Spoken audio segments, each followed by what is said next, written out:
Hero से भरा खेत। हाफिज अफ्रीका का एक किसान था। वह अपनी जिंदगी हमसे खुश और संतुष्ट था। हफीज खुश इसलिए था कि वह संतुष्ट था। वह संतुष्ट इसलिए था क्योंकि वह खुश था। एक दिन एक अक्लमंद आदमी उसके पास आया। उसने हफीज को हीरे के महत्व और उनसे जुड़ी ताकत के बारे में बताया।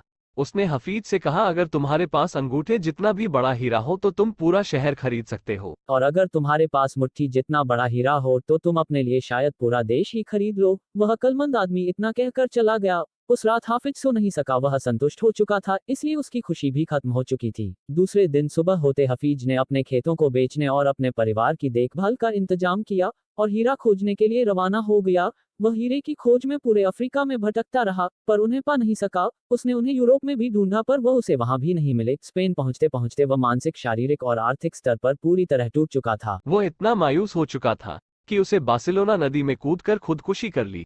इधर जिस आदमी ने हफीज के खेत खरीदे थे, वो एक दिन उन खेतों से होकर बहने वाले नाले में अपने ऊंट को पानी पिला रहा था। तभी वो सुबह के वक्त उग रहे सूरज की किरणें नाले की दूसरी ओर पड़े पत्थर पर पड़ी और वो इंद्रधनुष की तरह जगमगाए था।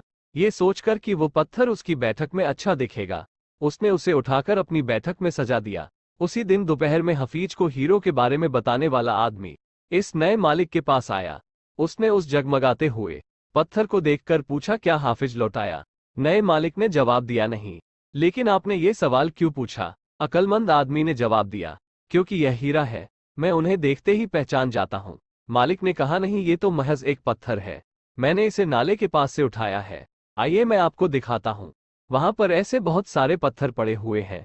उन्होंने वहां से नमूने के तौर पर बहुत सारे पत्थर उठाए और उन्हें जांच परख के लिए भेज दिया। पत्थर हीरे ही साबित हुए। उन्होंने पाया कि उस खेत में दूर दूर तक हीरे दबे हुए हैं।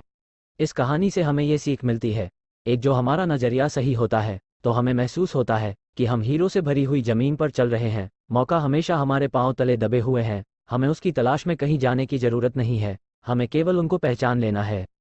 2 दूसरे के खेत के घास हमेशा हरी लगती है। 3 हम दूसरों के पास मौजूद चीजों को देखकर लालच दे रहते हैं। इसी तरह दूसरे हमारे पास मौजूद चीजों को देखकर हमसे अपनी जगह की अदला बदली करने का मौका हासिल करके उन्हें खुशी होगी। 4 जिन्हें मौके की पहचान नहीं होती, उन्हें मौके का खटखटाना शोर लगता है। 6 कोई मौका दोबारा नहीं खटखटा। दूसरा मौका पहले वाले मौके से बेहतर या बदतर हो सकता है, पर वह ठीक पहले वाले मौके जैसा नहीं हो सकता। इसलिए सही वक्त पर सही फैसला लेना बेहद जरूरी होता है। गलत वक्त पर लिया गया सही फैसला भी गलत फैसले बन जाता है। Thank you. Please like, subscribe my channel.